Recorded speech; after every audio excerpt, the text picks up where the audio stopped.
Gitu.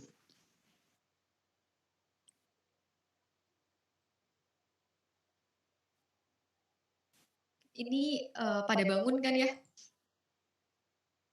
Pagi-pagi Iswan udah di, apa, zoo ya? Lagi dikejar-kejar dinosaurus pagi-pagi. Oke, teman-teman yang lain, silahkan bisa menyalakan kameranya. Ini sebelumnya kalian ada kelas nggak? Di kampus mungkin? Atau ini kelas paling pagi hari ini? 7.15 tadi ada kelas online, Bu. Online, oke. Mata kuliah apa? Pariwisata berkelanjutan. Oke. Oke, baik, kita lanjutkan pertemuan kedua hari ini, minggu kedua ya. Jadi sesuai dengan RPKPS kita mungkin, kemarin apakah semuanya sudah mengumpulkan kontrak kuliahnya? Teman-teman? Barangkali ada yang lupa ya, kontrak kuliahnya silahkan diunggah gitu, kalau misalnya ada yang masih, belum mengunggah, ketinggalan juga nggak apa-apa. Saya memerlukan itu, untuk ngecek persetujuan kalian terkait dengan kontrak kuliah ini. Sebenarnya mungkin ada beberapa poin yang ada di kontrak kuliah, tapi mungkin nanti tidak kita jalankan gitu ya, karena kan sistem dari, penugasan di mata kuliah ini 2 SKS juga gitu, agak sedikit berbeda dengan sistem penugasan di mata kuliah yang lainnya ya, yang seperti saya sebutkan minggu lalu. Kita nanti, apa, UTS-nya dengan menggunakan essay dari salah satu topik yang sudah disampaikan selama mata kuliah berlangsung. Hari ini topiknya terkait dengan disaster and tourism resilience. Jadi, bencana dan juga resiliensi pariwisata. Jadi, pendefinisian terkait dengan disaster ini mungkin bisa sangat luas seperti pada introduction kemarin, itu bisa kalian membahas tentang disaster, natural disaster gitu ya, dari banjir, gempa bumi, longsor, dan lain sebagainya yang itu bisa mempengaruhi, stabilitas aktivitas pariwisata ataupun, jenis bencana yang baru saja kita alami, yaitu bencana, pandemi ya, atau bencana kemanusiaan yang lain gitu, misalnya, peperangan begitu, atau mungkin, bencana-bencana yang terkait dengan, apa, kemanusiaan gitu ya, yang lainnya gitu, krisis-krisis kemanusiaan yang lainnya, genosid gitu ya, mungkin di kita nggak terlalu, relevan, tapi kalau di wilayah-wilayah konflik gitu, yang selalu terjadi perang, itu masuk ke dalam disaster juga, ya. Kalau masih ingat kemarin di introduction saya sampaikan. Tapi pada pertemuan ini spesifik kita membahasnya bencana terkait, musibah pandemi ini ya, virus. Apakah pandemi ini pertama kali terjadi? Tidak, ratusan tahun yang lalu sudah pernah terjadi. Flu Spanyol pernah mendengar mungkin ya, itu berhasil membunuh dan menyisakan sekitar sepertiga manusia di wilayah Eropa. Jadi di 3/3, 2/3-nya meninggal karena flu Spanyol, sama seperti ini pandeminya, tinggal sepertiga gitu. Kemudian ada virus kaki gajah waktu itu di UK, di Inggris. Jadi menyerangnya kaki gitu, dan, tangan dan juga kalau kalau saya tidak salah membaca gitu ya, termasuk juga mulut gitu. Itu bengkak dan itu mematikan. Itu terjadi di UK ratusan tahun yang lalu juga di Inggris dan itu sempat hampir membunuh banyak sekali manusia. Persis seperti bencana kemanusiaan yang kita alami saat ini. Jadi di, generasi kita memang pandemi Covid ini menjadi yang pertama yang kita pernah alami ya. Tapi sebelumnya sudah pernah terjadi dan itu sangat mempengaruhi bagaimana aktivitas pariwisata saat itu, gitu. Sekitar 300 tahun lalu gitu, sekitar mungkin 800 tahun lalu itu terjadi. Oke, baik kita lanjutkan, disaster and tourism resilience. Ini, eee slide yang ini mungkin akan banyak terkait gambar, jadi teman-teman kalau seandainya, menemukan, poin penting silahkan bisa dicatat sendiri gitu ya, dari inti yang kita diskusikan pada hari ini. Bencana pandemi ini tidak hanya Covid ya, tapi khususnya pandemi, apapun jenis pandeminya.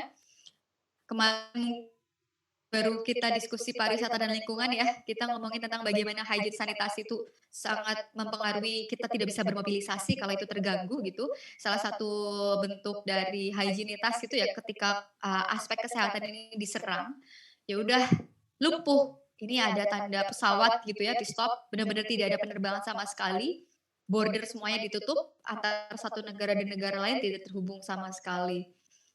Ini adalah bencana. Jadi nanti teman-teman bisa melihat definisi bencana, musibah gitu, itu ternyata berbeda gitu. Jadi ini adalah bencana karena menyerang seluruh, manusia di bumi ya, tidak terkecuali dan bencana biasanya memang berakibat pada satu kawasan tertentu yang itu dampaknya sangat besar terhadap suatu, masyarakat. Jadi bukan per individu, tapi melingkupi masyarakat tertentu, nah itu bencana, begitu.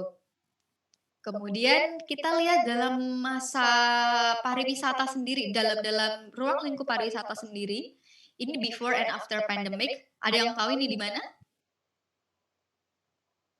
Tebak-tebakan juga boleh, nggak harus tepat, boleh. Ini kira-kira apa gitu, terus dan di mana? Utara, Bu. Di Cina bukan? Di Cina. Yang satunya lagi di mana tadi? Korea Utara? Iya, Bu, itu di Korea Utara. Ini siapa nih yang bilang Korea Utara? Pernah ke Korea Utara enggak nih? Ketemu Kim Jong Un ya? Pernah lihat aja, Bu. Pernah lihat ya? Oh, ini Harris ya? Ya, ini ya sekitar Asia Timur ya. Jadi, kuil ya ini ya, mereka itu, overcrowding-nya atau overtourism-nya terjadi memang di, ritus-ritus kebudayaan dan keagamaan. Sebelum pandemik itu luar biasa padatnya, ini kalian bisa lihat sendiri semua pintu dibuka gitu ya, dan after pandemic, foto ini diambil sekitar awal tahun 2020. Jadi, ketika di kita waktu itu border masih cukup dibuka ya, waktu kasus di kita masih pertama ditemukan 1 orang itu ibu-ibu ya, di sana sudah, ditutup kita kan waktu itu belum ya, di sana sudah ditutup semuanya dan ini nampak sekali aktivitas aktivitas wisatanya, langsung drastis ya, from over tourism to under tourism, under, bahkan no tourism at all gitu dalam perkembangannya. Sekarang udah mulai, berjalan lagi ya aktivitasnya. Kemudian in recent decades, sustainability and resilience have emerged as two key paradigms within human environmental interactions, socio-ecological system, and global environmental change literatures. Ini gimana maksudnya? Jadi dalam beberapa tahun terakhir, ketika kita berbicara tentang keberlanjutan, ya kata keberlanjutan, apalagi tadi mungkin sustainable tourism ya tadi mata kuliahnya, pariwisata berkelanjutan ya. Kata berkelanjutan itu dalam beberapa dekade terakhir nggak bisa dipisahkan dari paradigma resiliensi, gitu. Tadi, kalau boleh tahu mungkin kemarin kan baru dibahas tuh RPKPS-nya di mata kuliah Sustainable Tourism. Itu ada nggak pembahasan terkait resiliensi? Di dalam satu RPKPS-nya mungkin gitu? Atau sempat disinggung di pertemuan hari ini juga? Boleh? Saya ingin tahu keterangannya biar nanti kita saling melengkapi mata kuliahnya. Silakan.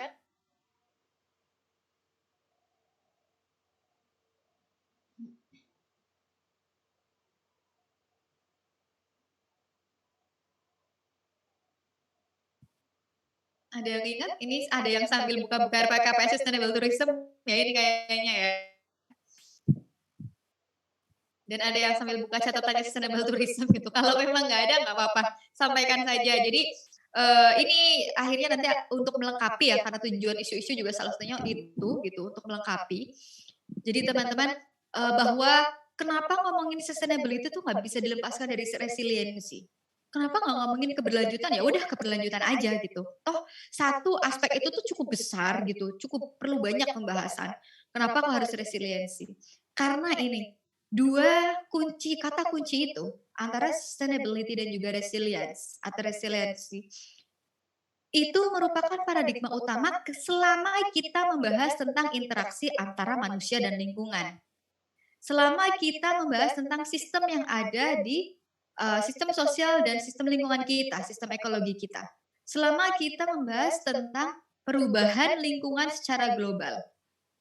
3 pembahasan itu antara hubungan manusia dan lingkungan, hubungan ekologi dan juga sistem sosial kita, dan terkait dengan perubahan lingkungan secara global, bisa nggak kita melepaskan aspek keberlanjutan dari resiliensi? Sebelum kita membahas tentang apa itu resiliensi sih gitu. Nggak bisa ya. Jadi resiliensi secara sederhana, mungkin kita mengenali dulu nanti ada definisi resiliensi, tapi secara sederhana resiliensi adalah bagaimana, ini kita pakai kacamata pariwisata ya, bukan psikologi ya, bagaimana sebuah lingkungan, aspek ekologi dari suatu kawasan pariwisata ini bisa kembali ke keadaan awalnya sebelum dieksploitasi atau dieksplorasi untuk pariwisata, atau bahkan lebih baik dari keadaan sebelumnya, itulah resiliensi, gitu. Jadi secara sederhana ketika kita berbicara tentang keberlanjutan pariwisata secara ekologis, secara aspek lingkungan, bagaimana misalnya, katakanlah, permukaan tanah dari suatu destinasi yang mulai menurun karena daya hisap air yang cukup tinggi penggunaannya dan carrying capacity yang berlebihan itu kan membuat, permukaan tanah turun ya setiap tahunnya. Bisa sampai 2 senti, bisa sampai 4 senti gitu. Kebayang kalau permukaan kita selalu turun kan makanya ada prediksi-prediksi yang menyebutkan bahwa Jakarta sebentar lagi akan tenggelam gitu ya.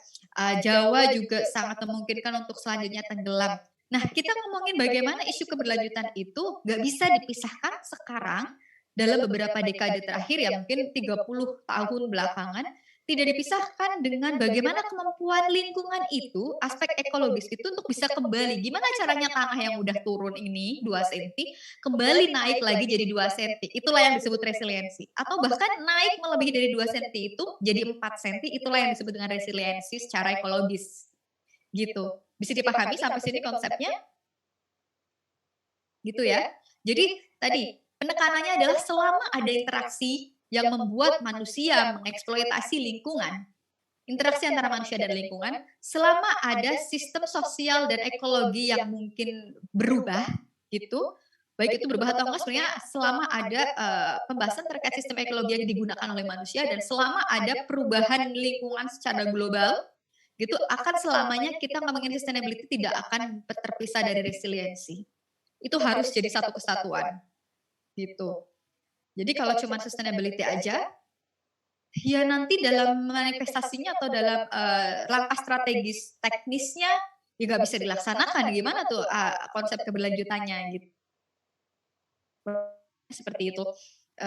Selanjutnya, what is resilience? Ini tadi yang saya sampaikan, tadi sederhananya adalah bagaimana kembali ke keadaan semula ya gitu ya.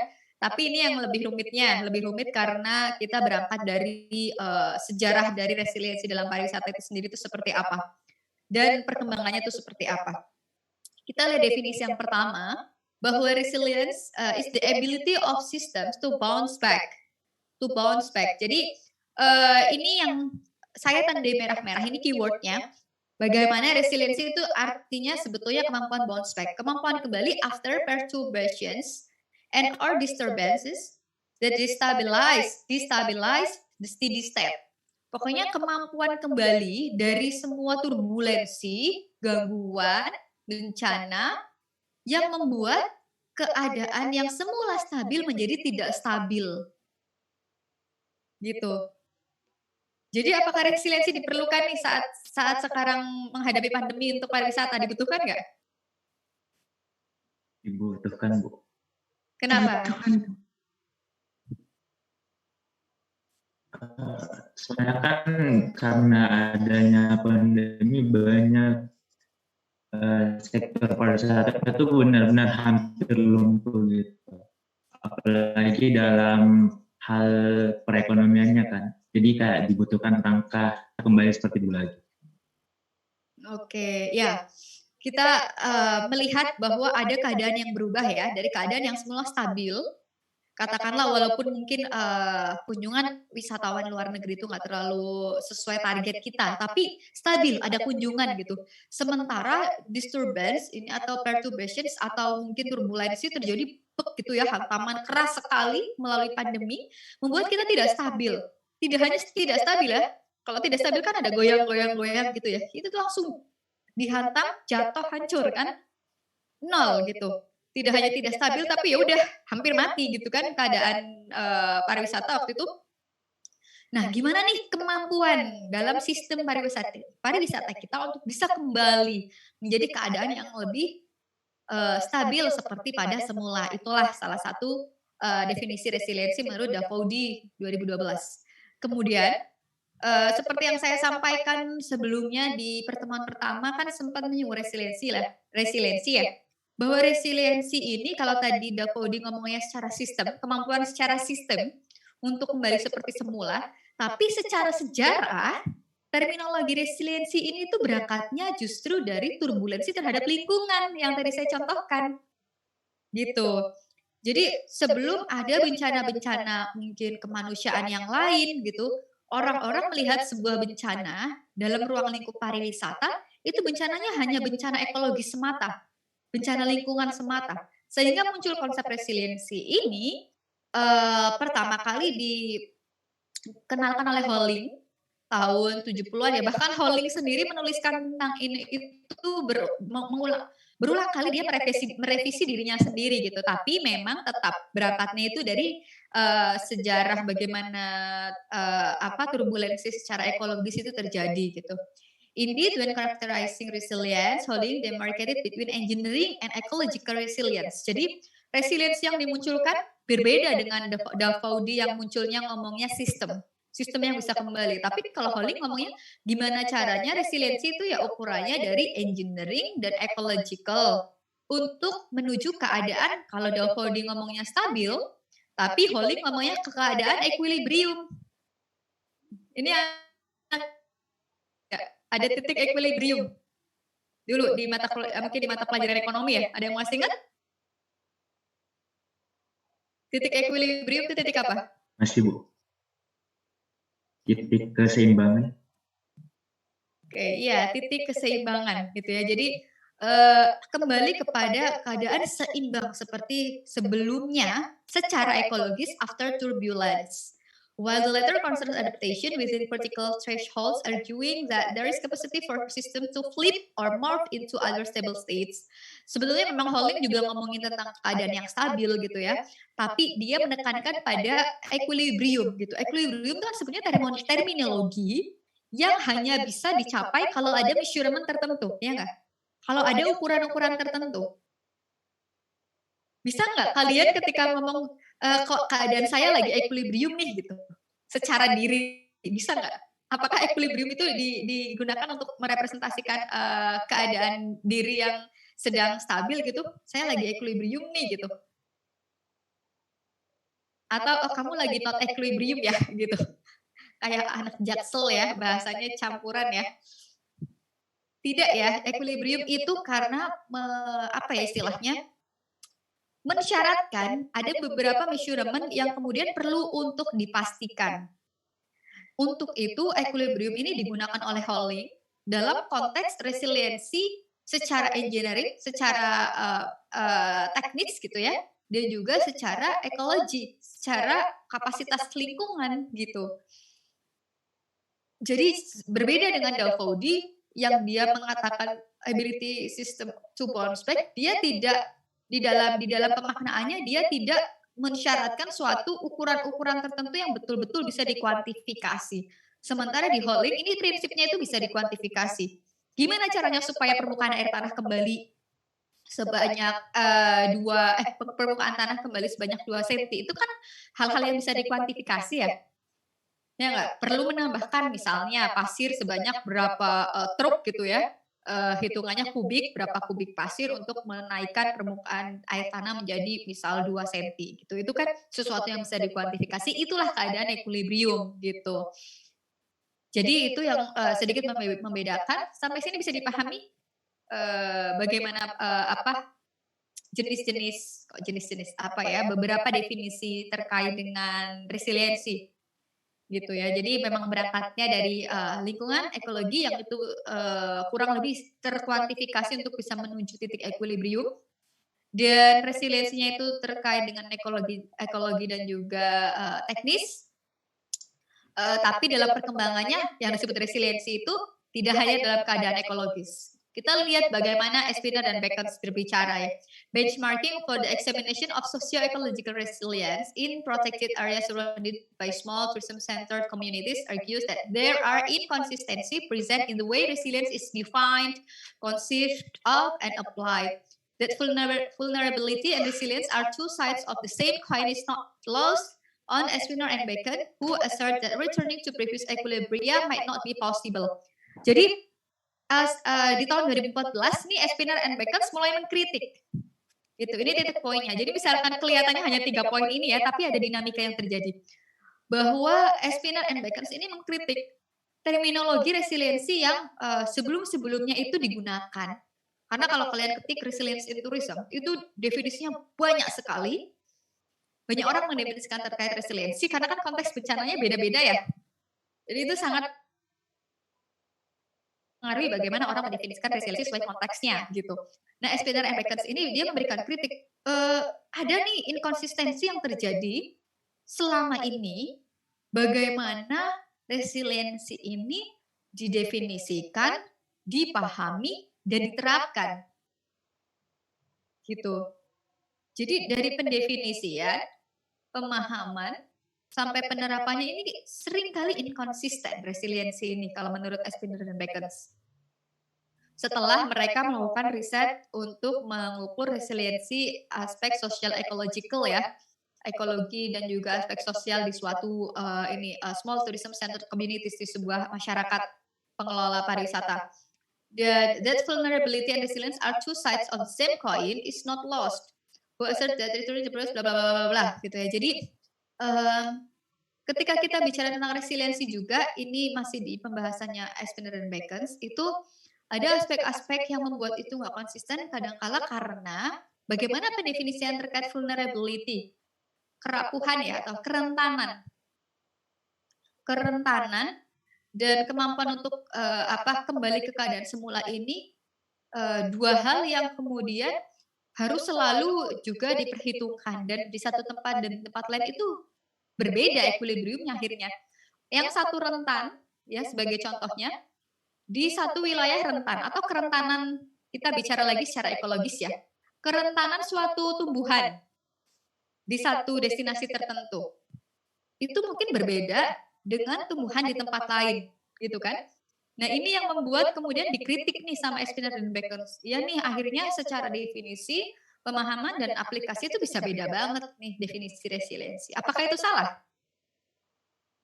Ya bisa jadi enggak, karena kita yang paling penting adalah memahami konteksnya. Gitu. Konteks resiliensi yang dibutuhkan di suatu wilayah tertentu itu seperti apa? Apakah socio-ecologicalnya, bagaimana aspek vulnerability-nya, pengukurannya gitu. Yang penting measurement terkait vulnerability dan identifikasi terhadap itu tuh tepat. Walaupun mungkin berbeda dengan tempat lain gitu. Jadi memang apa yang membuat resiliensi ini banyak banget itu kembali ke tadi, selain jenis bencananya itu yang berbeda, konteks wilayah dari kajiannya itu berbeda sekali. Gitu. Ngomongin satu aspek lingkungan aja, nggak usah aspek sosial budaya ya, tentu beda. Lingkungan aja, kontur tanah satu tempat sama tempat lain beda nggak? Beda ya.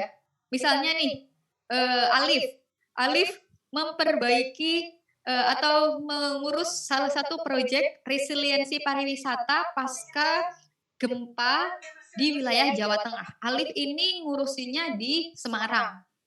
Gimana supaya industri pariwisata di Semarang bangkit, pengukuran resiliensi secara ekologisnya. Sementara misalnya siapa ini saya tunjuk, Andini ya, Dewi Andini misalnya, Dewi Andini mengukurnya resiliensi secara ekologis di wilayah sama-sama Jawa Tengah nih, geser dari Semarang, Ambarawa misalnya, padahal itu masih satu kawasan. Apakah itu vulnerability-nya sama? Apakah konturnya sama? Ya kan itu bisa. Iya, pasti berbeda. Walaupun sedikit itu pasti juga ada perbedaannya gitu. Jadi itu yang membuat muncullah nih kritik dari Spinner dan Bacon. Ya memang beda, pada akhirnya ada inkonsistensi. Tapi sebenarnya definisi inkonsistensi ini cukup atraktif ya. Maksudnya atraktif adalah seolah-olah konsep ini tidak punya konsep yang rigid gitu, tidak punya konsep yang universal. Sebetulnya gitu ya, konsep universal dari resiliensi itu. Cuman tinggal memang aplikasinya yang pasti beda menyesuaikan konteksnya, begitu. Sampai sini bisa dipahami ya? Kita lanjutkan lagi. Tourism resilience. Tadi kalau kita ngomongin resilience secara umum sebetulnya, tapi kalau dalam tourism resilience itu seperti apa? Ini kita lihat bencana-bencana yang ada di sebelah kiri ini kayak banjir, kekeringan. Kekeringan ini kayaknya di kita seolah-olah kurang relate ya, tapi padahal banyak sekali destinasi wisata yang mengalami kekeringan gitu. Kemudian ini mungkin sebelah kanan ini tangki meledak ya, di tepi pesisir gitu. Ini selalu kita temuin. Kalau teman-teman ada yang mungkin fokus terkait dengan pengembangan pariwisata pesisir, itu kalian akan menemukannya selain isu-isu tentang sampah yang ada di tepi laut, kalian akan menemui ini bagaimana industri-industri fuel, industri mining, industri minyak itu selalu bertabrakan dengan pencemaran lingkungan di kawasan pantai. Mereka pipanya ada yang bocor, tangkinya meledak, tumpahan minyak. Ini yang di Kalimantan juga pasti sering ya mendengarkan itu ya. Gimana tuh kalau udah kayak gitu? Ada yang mau nggak wisatawan datang? Ngelihat, ya mau ya malah untuk di foto-foto ya. Tapi itu pengunjung mungkin ya, bukan wisatawan ya. Ngelihat ada tumpahan minyak, tragedi tumpahan minyak di suatu kawasan pantai gitu. Pengunjung datang untuk foto-foto dan ngeviralin gitu. Tapi mereka bukan wisatawan ya. Ya cuman berkunjung aja untuk ngelihat. Gimana itu kita sebagai pengembang, misalnya kalian nanti di suatu jadi kepala dinas, suatu dinas pariwisata di wilayah ya, yang menangani kebetulan destinasinya berbasis maritim gitu, pesisir. Gimana caranya tuh pembersihan bekas minyak tumpahnya? Padahal itu berbulan-bulan. Konsep resiliensi yang digunakan. Gitu. Makanya bisa sangat-sangat kontekstual. Ini ada kakak tingkat kalian yang sudah skripsi terkait itu, membahas tentang bagaimana kerugian secara pariwisata, finansial, ekonomi gitu ya. Dan juga bagaimana itu bisa mengembalikan aktivitas pariwisata kembali, strategi yang dilakukan oleh pemerintah setempat dan juga stakeholder lain yang diajak untuk bekerja sama, dan berapa lama butuh untuk recovery atas tumpahan minyak yang terjadi di suatu destinasi yang berbasis pantai. Itu udah ada kakak tingkat kalian yang skripsi itu. Tapi memang masih sedikit sekali. Jadi fenomena seperti ini masih sangat bisa terjadi dan kita pakai konsepnya itu. Gitu. Yang mungkin kita belum pernah kepikiran sebelumnya ya. Itu fenomena kita, itu kerjaan kita. Jadi jangan dikira pariwisata itu cuman kalian jualan aja. Itu kalau ada kerusakan kayak gitu kita juga. Gimana nih recovery-nya? Itu kita. Gitu. Kemudian yang atas ini mungkin bekas kebakaran hutan ya itu ya, gundul, terus gimana, dan ini tidak terhindarkan, kita adalah negara yang selalu punya kebakaran hutan, jadi ini juga membutuhkan kemampuan untuk tourism resilience yang cukup mapan gitu. Jadi apa sebenarnya tourism resilience? A way to improve sustainability after an ecological or environmental disaster and offers an alternative to sustainable development as a possible recovery from tourism-induced stress. Jadi, tourism resilience sendiri secara harfiah dimaknai sebagai cara untuk meningkatkan keberlanjutan, gitu. Makanya tadi dalam beberapa dekade terakhir ya nggak mungkin resiliensi dipisahkan dari keberlanjutan ya, karena resiliensi sendiri ini cara untuk meningkatkan resilience ya setelah adanya bencana environment or ekologi, bencana lingkungan maupun ekologi, dan memberikan atau menawarkan alternatif solusi untuk sustainable development, untuk pengembangan yang berkelanjutan gitu ya, sebagai salah satu salah satu alat untuk tourism recovery dari stres, tourism stres. Jadi tourism itu juga bisa stres, bukan cuma manusia ya. Tourism stres terjadi ketika adanya bencana gitu. Sama seperti kita juga. Jadi semua hal ketika terkena bencana dia akan bisa mengalami stres gitu. Jadi ini yang disebut tourism resilience. Jadi cara untuk kembali dalam keadaan yang lebih berkelanjutan setelah ada bencana ya, setelah ada bencana. Jadi pas di detik setelah bencana, bagaimana strategi untuk recovery-nya? Itulah tourism resilience. Alternatif-alternatif yang dilakukan, itulah salah satu bentuk tourism resilience. Gitu. Kemudian ini yang lebih lebih mungkin teknis ya, scale, change, and resilience. Jadi di dalam level kebencanaannya dan keperubahannya, level berubahnya itu ada tahapan atau mungkin klasifikasi dan kategorisasinya, gitu. Jadi yang pertama kita lihat yang tourism scale dulu. Ini tandanya ke atas ya panahnya.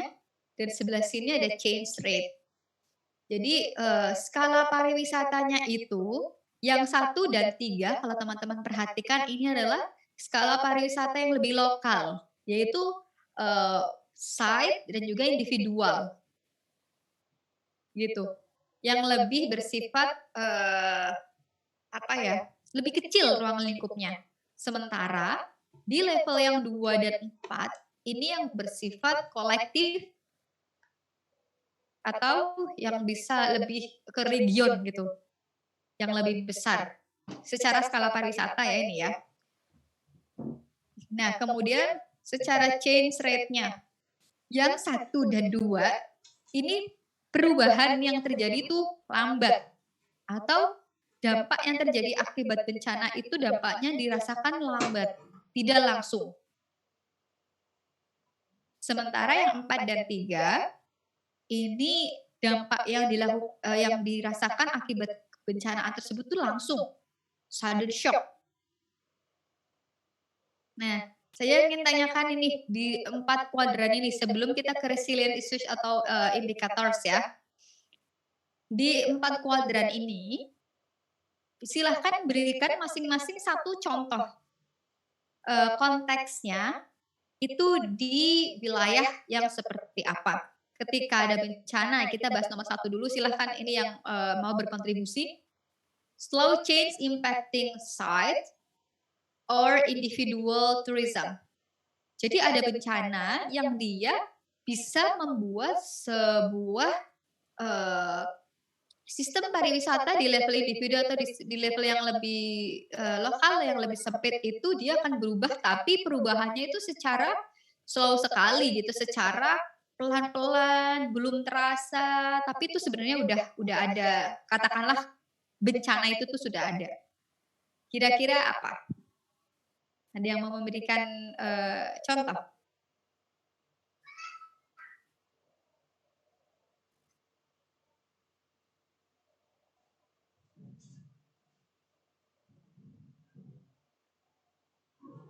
Ini levelnya level lokal ya. Silakan. Izin masuk, Bu. Silakan. Kalau berkurangnya persediaan air bersih pada suatu daerah. Pada suatu daerah itu masuknya ke 1 atau ke 2?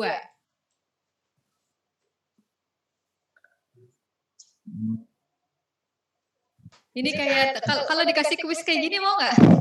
Tebak-tebakan ya. Kuisnya langsung dikasih kuadran terus kalian nebak ini masuknya kemana gitu ya. Ini udah kayak kalian menganalisis ya, kita latihan ini exercise, menganalisis, mengidentifikasi sebuah bencana masuk kemana dulu. Sebelum kita ngomongin resiliensinya kan kita identifikasi bencananya dulu nih. Nah ini latihan.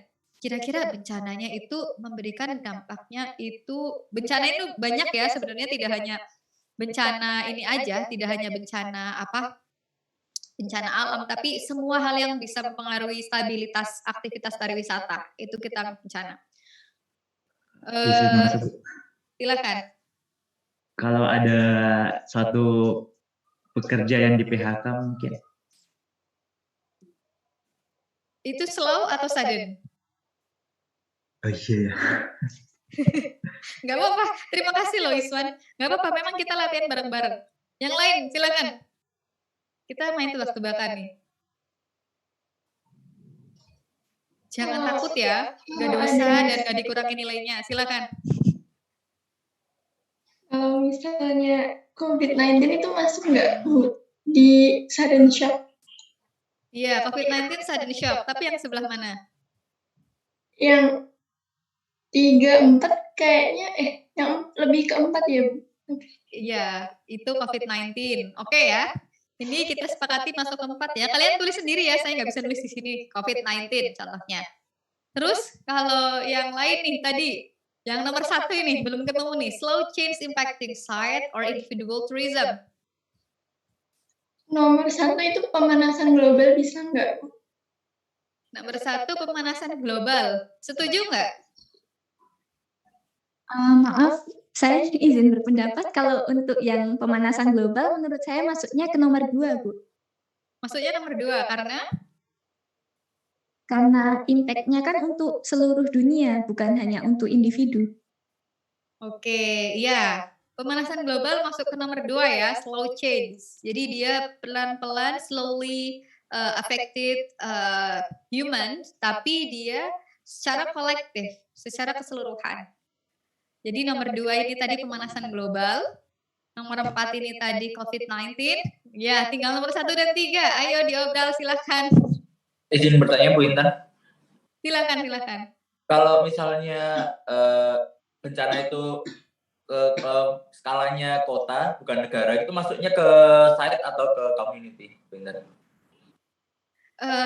Kota itu masuknya masih ke community, Mas. Jadi ini individual itu betul-betul kita bisa menentukan itu di sisi individu atau atraksi atau destinasi tunggal.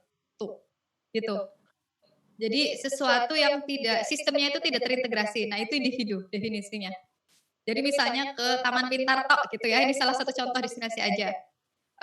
Terus atau mungkin ke Izin apa? masuk, Bu. Silakan. Misalnya ada satu destinasi wisata yang lagi viral ngetren gitu, Bu. Nah, lama-kelamaan itu kayak udah nggak terlalu disukai sama wisatawan, jadi perlahan-perlahan mulai ditinggalkan sama wisatawan. Masuknya kemana itu, Iswan? Ke slow change impact nomor 1, Bu. Slow change. Slow-nya karena apa nih? Lama-kelamaan ditinggalkan. Jadi bencananya yang mana? Caranya itu, Bu, yang lama-kelamaan bisa juga misalnya ada owner misalnya restoran ataupun kayak hotel gitu. Lama-kelamaan kayak kualitas yang ditawarkan itu jadi menurun, jadi kayak mulai ditinggalkan sama konsumennya. Oke. Slow change itu berarti di situ definisi bencananya menurut yang dicontohkan oleh Iswan adalah mungkin inkonsistensi pelayanan ya.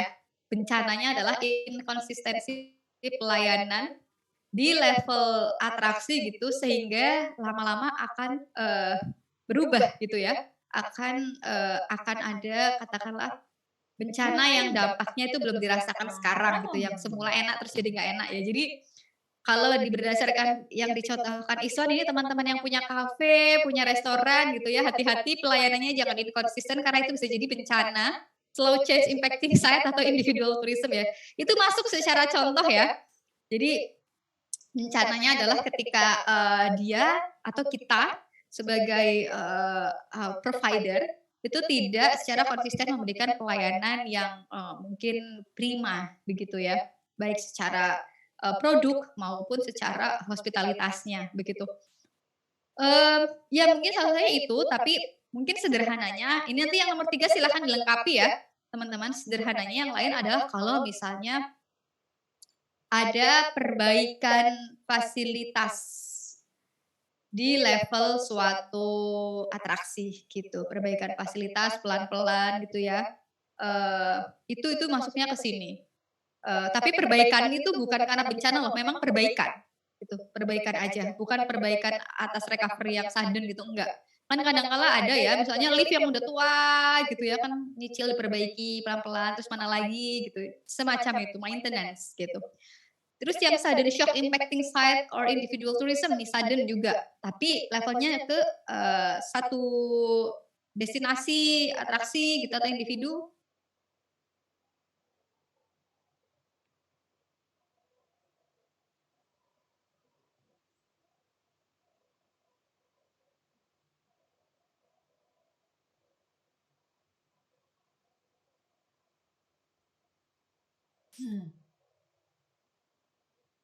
Tadi siapa yang mencontohkan orang dipecat?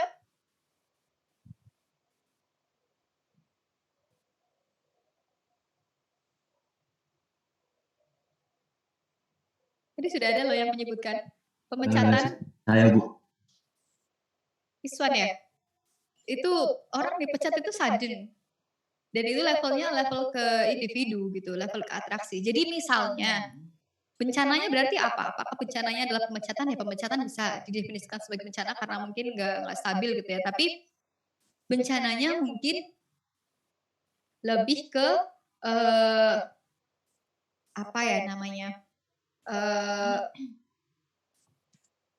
Kekalahan persaingan gitu.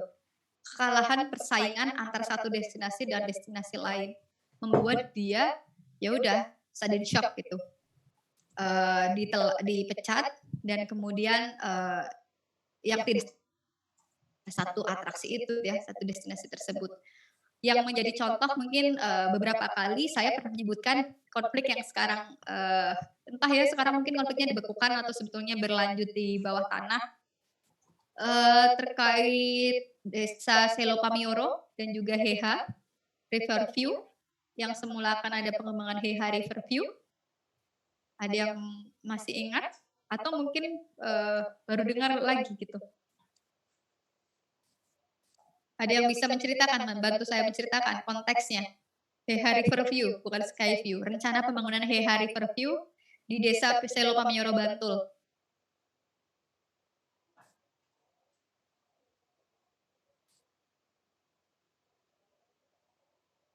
Nggak tahu ya? Oke, jadi salah satu desa binaan kita, desa binaan Prodi, sejak tahun 2017, itu tahun pertama pembinaan, sampai tahun 2019, 3 tahun melakukan pembinaan di sana. Kami mengembangkan desa wisata, potensinya luar biasa di sana, sampai viral. Kalau kalian pernah lihat ada desa wisata yang ada kali Oyonya, dan di situ waktu kemarin pandemi justru rame, banyak orang yang nyepeda ke sana dan nyebur ya ke ujung di wilayah desa kali tersebut itu masih di wilayah Selopamioro. Dan ketika itu sudah mulai katakan kalau tanaman itu kan mulai bersemi ya, berkembang, muncul investor dari luar datang ingin membangun sebuah. Ya kalau teman-teman ada yang pernah ke Heha Skyview pasti tahu ya, yang dijual sebetulnya kan view-nya. Nah itu ingin dibangun sebuah fasilitas yang berbasis seperti Heha Skyview tapi ini river view karena memang secantik itu pemandangannya, kalian nanti bisa ke sana.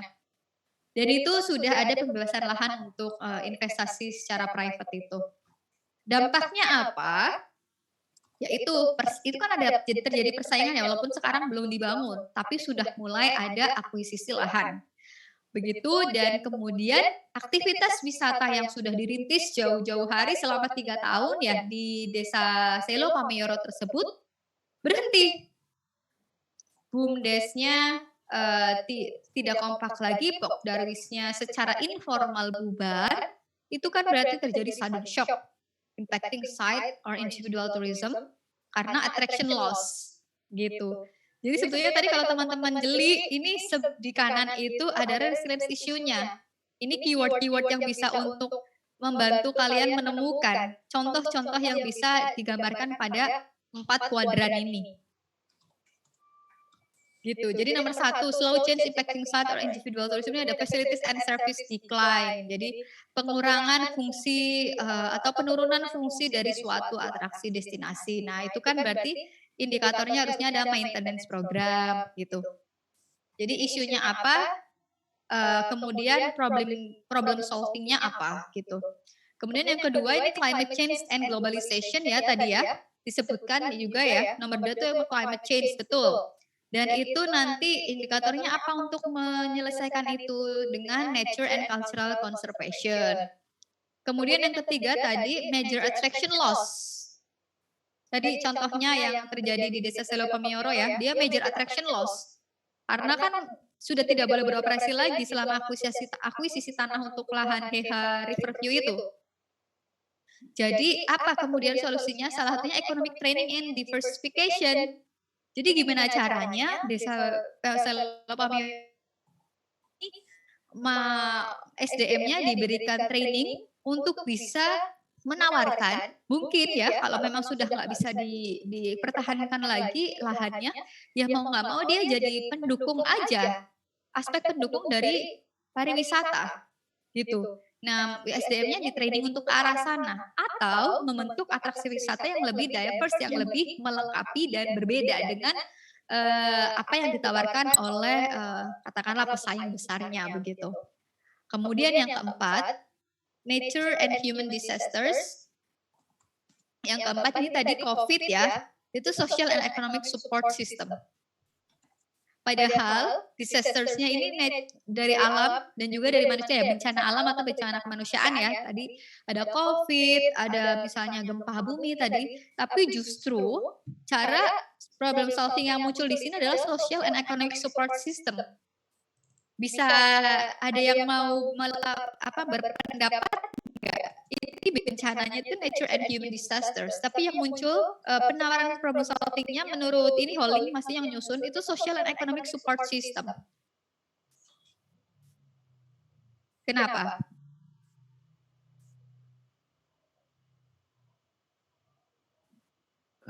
Izin masuk, Bu.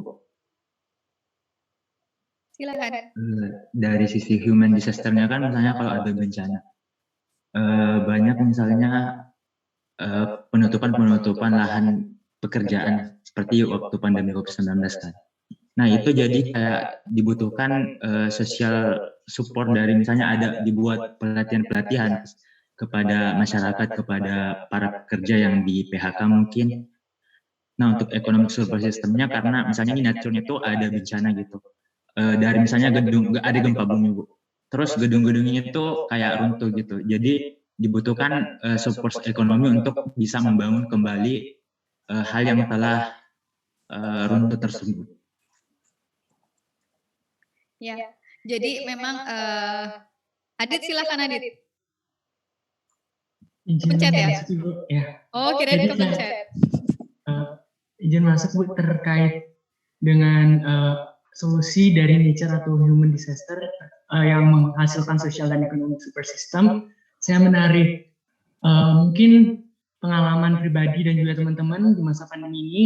Kita tahu bahwa pandemi memberikan dampak terutama terkait kesehatan dan tidak sampai kesehatan, bahkan pariwisata pun dinyatakan sebagai sektor yang paling mengalami kebangkrutan. Dan di sini kenapa dari peneliti tersebut memberikan sebuah solusi terkait social and economic support system. Saya melihat sosial di sini di lingkungan sekitar ataupun di media sosial banyak sekali yang menyarankan bahwa adanya sebuah uluran tangan ataupun tindakan sosial untuk berbagi kepada yang kurang mampu, karena mungkin di sini kesempatan untuk saling meningkatkan sinergitas dalam sosial masyarakat. Selain itu di pariwisata dan yang seperti saya katakan bahwa mengalami kebangkrutan yang benar-benar, economic support system sangat menjadi bantuan ataupun menjadi sebuah harapan bagi bidang pariwisata untuk mampu tumbuh ataupun kembali resilience di tengah adanya pandemi. Terima kasih. Oke, terima kasih Adit. Ya, dua contoh yang disebutkan oleh Iswan dan Adit ya, itu memang praktik-praktik yang kebetulan lekat dengan kita gitu. Ini yang saya kemarin sampaikan, mungkin ada beberapa aspek ya keuntungan kalian generasi mahasiswa pandemi. Jadi konteks-konteks contoh yang diberikan tuh jauh lebih relate karena kalian mengalami sendiri gitu, dan bisa tanpa membayangkan bisa langsung melihat gitu di kanan kiri secara empiris begitu ya. Tapi barangkali ketika materi ini disampaikan, tapi pas kalian nggak mengalami pandemi, itu pasti akan sulit untuk dibayangkan ya, akan lebih sulit untuk dibayangkan. Nah ini contoh yang kalian sebutkan itu tepat gitu ya, bahwa memang meskipun bencananya nature and human disasters, tapi strategi resiliensi yang justru dimunculkan adalah social and economic support system, karena nature and human disasters itu kan sudden shock. Ya, kita lihat di 4.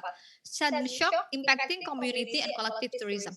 Kalau secara ekonomi dan sosial tidak ada support system yang kemudian kuat untuk membangun mereka bangkit dari bencana gitu, ya nggak bisa gitu. Orangnya semakin banyak dampak yang ditimbulkan dari bencana itu justru akan semakin banyak gitu. Kita untuk kembali ke keadaan resilient akan semakin sulit. Jadi kayak tadi apa COVID betul ya dicontohkannya muncul berbagai macam gerakan sosial dari seniman gitu, kemudian dari asosiasi pekerja tertentu untuk saling support satu sama lain gitu ya, terutama supporting kemarin karena pandemi itu ngefek banget ke pariwisata, supporting orang-orang yang ada di industri gitu untuk bisa setidaknya mempertahankan diri gitu. Belum kembali ke apa industri pariwisata ya, tapi setidaknya mempertahankan diri karena dia kan nggak bisa mencari penghasilan ya di tengah pandemi tersebut gitu, di tengah bencana tersebut. Silakan Ashila. Terima kasih atas kesempatannya, Bu. Saya di sini ingin menanyakan terkait dengan kalau misalkan bencananya perang, itu kan masuknya ke yang 4, yang human disaster. Nah, tetapi untuk beberapa daerah itu peperangannya berlarut-larut hingga berpuluh-puluh tahun. Apakah itu masih bisa dikategorikan sebagai sudden shock? Ya, terima kasih Ashila. Jadi apakah bencana perang yang kemudian terjadi sudah berlarut hingga mungkin puluhan tahun itu masih disebut dengan sudden shock? Menarik ya ini pertanyaannya, karena kan ini kita melihat secara change rate ya, ada slow dan ada sudden. Nah, level perubahannya ini didasarkan pada bukan durasi bencananya, ya.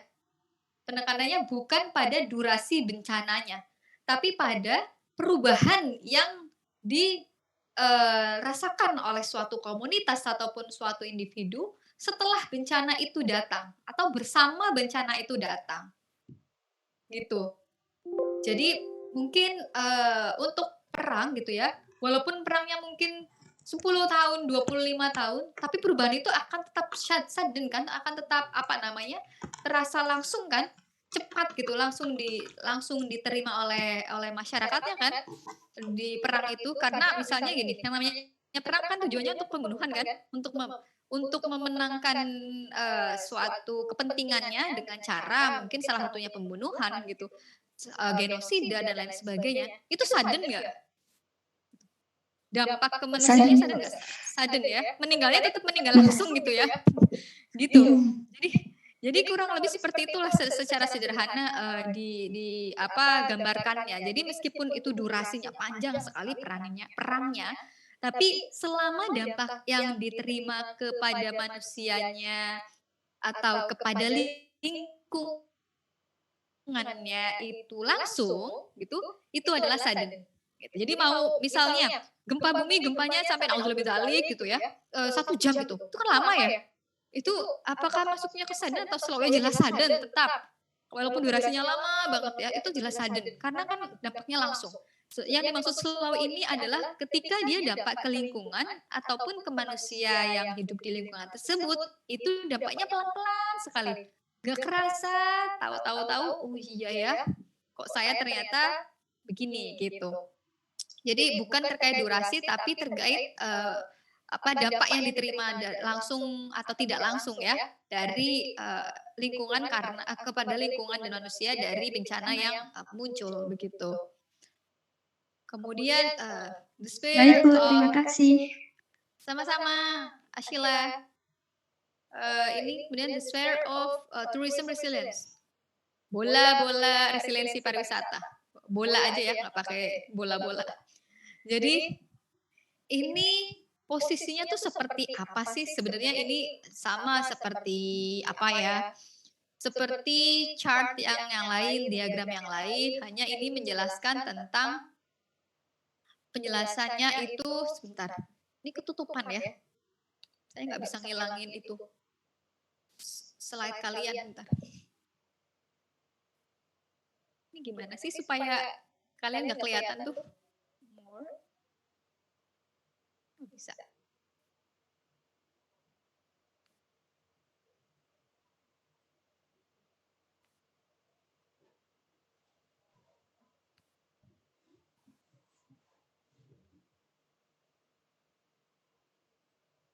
ini nggak bisa, ada yang tahu caranya menggeser tampilan kalian itu Zoom tuh loh yang muncul. Saya drag kok nggak bisa. Karena ini nutupin tulisan. Bentar ya.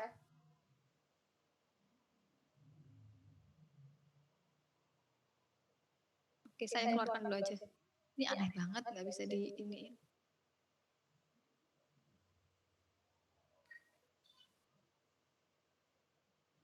Oke lah, nggak bisa. Ini saya perkecil gini aja biar kebaca. Jadi bola tourism resilience ini terjadi berdasarkan atau komponen yang bisa membuat sebuah tourism resilience ini berjalan. Bola tourism resilience ini berjalan, itu komponennya adalah apa yang ada di dalam lingkaran ini. Jadi ada leadership, ya, ada stakeholder cohesion, ada harness market forces. Kemudian yang di luar terus ini ada tanda panah ke tengahnya ini sustainable management resources. Artinya apa? Jadi ketika terjadi sebuah bencana dalam ruang lingkup pariwisata, untuk bisa menumbuhkan atau mengaktifkan strategi resiliensi pariwisata ini harus ada yang pertama leadership-nya dulu nih. Kepemimpinan dari suatu wilayah tersebut gitu ya, tidak hanya wilayah, ini tergantung ruang lingkupnya tadi ya. Kalau ruang lingkupnya hanya destinasi ya pemimpin destinasinya gitu. Kalau misalnya itu di negara ya pemimpin negaranya. Kalau itu di global gitu ya mungkin di ranah global ya, UNWTO misalnya. Jadi leadership ini harus muncul, yang biru ini. Dia belajar nggak sih dari bencana itu gitu. Orang-orang yang punya posisi strategis ini belajar nggak dari apa yang terjadi? Masalahnya, kalau definisi krisis itu beda antara warga biasa seperti kita dengan orang-orang yang memegang peranan strategis, sehingga membuat definisi krisis itu tidak membuat kita jadi belajar, ya sulit untuk resilience. Bisa dipahami nggak? Jadi maksudnya gini, menurut saya misalnya, wah ini COVID-19 itu bencana. Ini membuat kita krisis. Sehingga kita harus mengambil tahap-tahap untuk membentuk tourism resilience. Kita belajar dari bencana ini, kita pelajari supaya kita bisa menentukan tahapan membentuk tourism resilience. Tapi tidak ada kepemimpinan atau pemimpin di negara kita misalnya yang kemudian menangkap ini sebagai sebuah krisis, apalagi belajar terkait dengan kemunculan krisis ini, gitu. Kalau nggak ada itu nggak bisa berjalan tourism resilience-nya. Jadi justru ini penting ya, ada peranan penting terkait leadership di sini. Yang kedua ada stakeholder cohesion.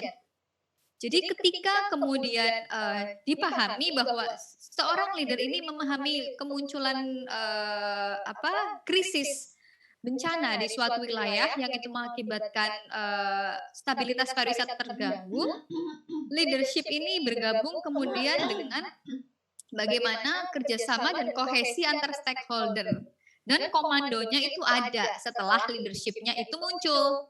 Untuk apa? Untuk melakukan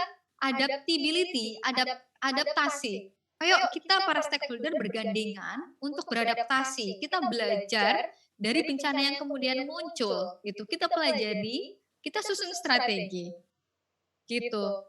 Kemudian ada harness market forces, ini apa artinya? Ada yang tahu nggak? Harness market forces.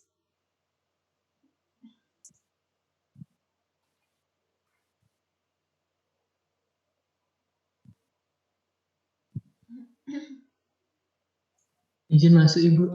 Tadi saya habis translate harness market forces itu untuk memanfaatkan kekuatan dari pasar. Gitu. Oke, ya terima kasih Adit. Gak apa-apa gitu. Ya saya sengaja tanya gitu. Ini teman-teman saya tanyain ada nggak yang nyari gitu. Ternyata ada, makasih Adit ya. Jadi harness market forces ini justru melihat peluang sebetulnya dari bencana yang ada gitu, atau sisa pasar yang dari bencana yang ada. Gitu. Jadi ketika leadership ini udah muncul, kemudian stakeholder cohesion itu harus ada untuk membentuk adaptasi dan juga kita belajar dari bencana itu. muncul juga bagaimana kita mulai menggeser pasar, menyesuaikan mungkin tadi sisa pasar yang ada atau potensi pasar yang ada sekarang pasca bencana, gitu. Jadi ini komponen-komponen yang tidak bisa terpisahkan untuk membentuk tourism resiliency. Jadi ada harness market forces, ada stakeholder cohesion, ada leadership, ada 3 itu kalau kita nggak belajar, kita nggak mau untuk beradaptasi, kita nggak fleksibel untuk mengikuti apa yang kemudian tersisa dan terjadi pasca bencana, ya kita tetap juga nggak bisa melakukan resiliensi pariwisata gitu. Jadi semua keseluruhan ini tuh harus ada gitu, harus terpenuhi. Yang disebut dengan tengah-tengahnya ini kalau udah ketemu semua, kita menyusun sustainable management of resources. Kita menyusun manajemen sumber daya yang lebih berkelanjutan. Kenapa lebih berkelanjutan? Karena kita bergerak dengan apa yang tadi tersisa pasca bencana. Gitu. Bisa dipahami nggak sampai sini? Nanti saya berikan contohnya setelah ini. Itu ya, jadi misalnya gini, tadi kita baru sampai contoh di leadernya memiliki pemahaman yang sama nih dengan warganya. Kita sebagai warga hanya bisa memberikan suara gitu ya, masukan, Pak ini kita terjadi krisis karena ada bencana ini, misalnya gitu. Kita harus melakukan sesuatu untuk melakukan recovery-nya melalui tourism resilience kan. Oke, leadernya mau mendengar dan mau belajar, oh ya betul, kita mengalami krisis, jadi punya pemahaman yang sama tentang krisis gitu. Karena kalau nggak memiliki pemahaman yang sama seperti yang kemarin terjadi gitu. Ini sense of krisisnya ya. Kenapa learning itu jadi penting banget? Saya mau menekankan di sini. Antara leader dan juga kita sebagai citizen, kalau sense of krisisnya beda, nggak berjalan sama sekali tourism resilience-nya. Misal, bagaimana kemudian krisis gini, yang sekarang lagi naik lagi ya, Omikron naik. Ada beberapa orang menganggap ini mulai naik krisisnya lagi, muncul krisis lagi, sehingga kalau bisa mobilitas dikurangi supaya kita nggak jatuh lagi parah fatal, gitu ya. Banyak yang berpendapat seperti itu. Tapi ada juga pemimpin kita yang kemudian berpendapat bahwa ini bukan krisis, kan selama sudah ditanggulangi, sudah sampai ke booster dan misalnya terjadi positif, ya udah self isolation aja gitu. Jadi kan itu sense of krisisnya udah berbeda ya. Dan itu nantinya kedepannya itu sangat mempengaruhi bagaimana kembalinya aktivitas pariwisata lagi gitu. Mungkin kelihatannya sederhana, tapi perbedaan itu tuh sangat mempengaruhi. Karena kalian tahu kemarin di gelombang kedua kita udah kehilangan banyak kan? Ya enggak? Kehilangan banyak maksudnya potensi ekonomi yang kemudian sebetulnya bisa masuk.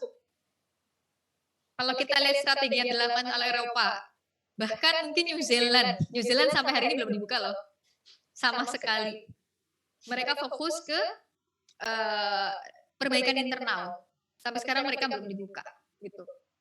Mereka nggak mau sedikit pun ada kerugian warga negara, kerugian internal ya, gitu. Jadi itu kurang lebihnya. Jadi learningnya itu perlu dilakukan supaya kemudian terjadi persamaan persepsi antara leadership yang ada di suatu destinasi tersebut dan juga anggotanya. Yang itu kemudian membentuk stakeholder cohesion. Jadi kerjasamanya kemudian satu visi misi begitu, dan untuk melihat bahwa oh iya kita kerjasama untuk membangkitkan misalnya aktivitas pariwisata lagi dengan potensi pasar yang tersisa itu apa sih? Oh ternyata sekarang berdasarkan riset, pasar yang lebih stabil secara ekonomi adalah mereka yang usianya misalnya 25 sampai 35 tahun dan mereka digital native. Karena mereka adalah orang yang pendapatannya lebih stabil tersebab kerja online. Gitu. Jadi kita target mereka jadi pangsa pasar awal, misalnya gitu. Itu jadi salah satu bentuk strategi sustainable management resources-nya. Jadi kurang lebih seperti itu dari Sphere of Tourism Resilience ini penjelasannya. Mudah-mudahan bisa dipahami ya. Jadi ini komponen-komponen yang perlu dipenuhi untuk membentuk step sebelum kita merilis kebijakan untuk tourism resilience di suatu kawasan. Itu kemudian ini selanjutnya saya lanjutkan, kita memang mengenal banyak konsep kalau di isu-isu pariwisata ya, karena kita bahas isunya langsung bahas konsepnya juga gitu. Ini atasnya bacaannya apa ya? Di saya nggak kebaca, nggak tahu kenapa ini nggak bisa berpindah. Atasnya resilient entities itu apa atasnya? Scale off. Scale off. Bentar. Oh, scale off, oke. Scale off resilience entities gitu. Makasih lah Zuardi. Nggak tahu kenapa ini ketutupan banget. Saya coba gini apa ya? Banget. Oke.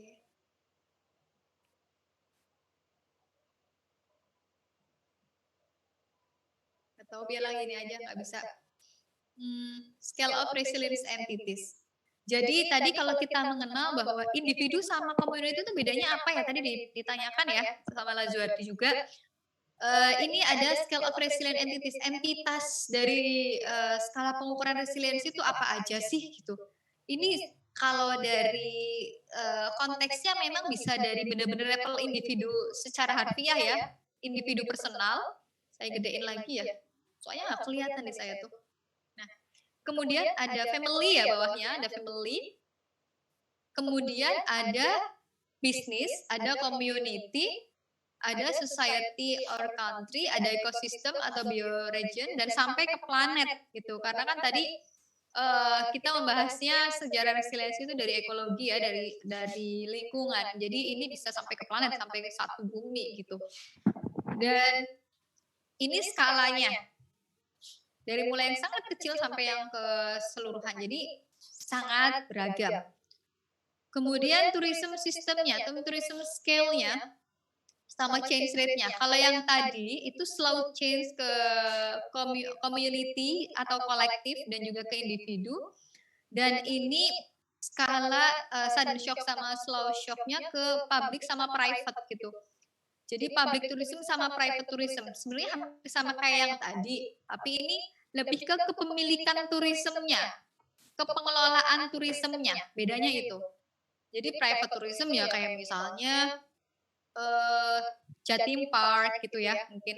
Kemudian public tourism ya semua akses-akses pariwisata yang itu dikelola secara publik gitu. Maksudnya adalah dikelola oleh pemerintah gitu ya, lembaga-lembaga pemerintah. Jadi ini juga sangat mempengaruhi bagaimana pola resiliensinya.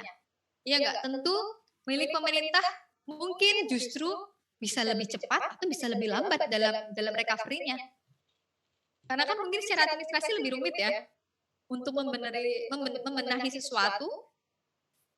Itu kan mungkin lebih rumit kalau di pemerintahan. Karena kan ada banyak step yang harus dilakukan kan secara administrasi. Tapi mungkin kalau di private itu bisa lebih mudah karena kan skala koordinasinya kan lebih singkat ya kalau di private. Atau bisa jadi karena di pemerintahan itu sumber daya finansialnya lebih besar gitu ya, punya PBN, justru itu lebih cepat untuk dieksekusi itu juga bisa jadi. Jadi sangat tergantung pada bagaimana tadi ada leadership sama cohesion antara sektor-sektor yang ada di pariwisata ini, di private tourismnya ataupun di public tourismnya gitu. Tapi yang jelas ada 4 skala ini yang terjadi, slow change dan sudden shock sama tapi di public dan juga private. Gitu. Nanti kalian bisa seperti tadi mengidentifikasi contoh-contohnya di mana aja per destinasi misalnya per atraksi juga bisa. Kemudian persistent resilience, coping with the mundane, pressure of social and economic transformation. Jadi ternyata dalam perkembangannya lagi, resilience itu juga kayak tadi, ini cocok dengan apa yang disampaikan oleh, siapa tadi yang ngomongin perang ya? Yang perangnya lama. Tadi siapa? Saya lupa. Kalau perangnya lama itu gimana? Asyila ya? Oke. Iya. Tadi Asyila menyampaikan kalau perangnya lama gimana? Akhirnya, kalau perangnya lama, dia mau nggak mau tetap sudden shock. Tapi secara recovery, itu dia lebih persisten. Gitu. Jadi secara recovery, mungkin kalau orang yang kena musibah kayak bencana, gempa, tourism resilience-nya kita membuat strateginya dalam 5 tahun gitu ya misalnya. Setelah 5 tahun mungkin ya udah kita nggak membuat itu lagi gitu. Resiliensinya ya sudah berjalan seperti apa adanya, walaupun mungkin itu belum memasuki keadaan stabil seperti semula gitu ya.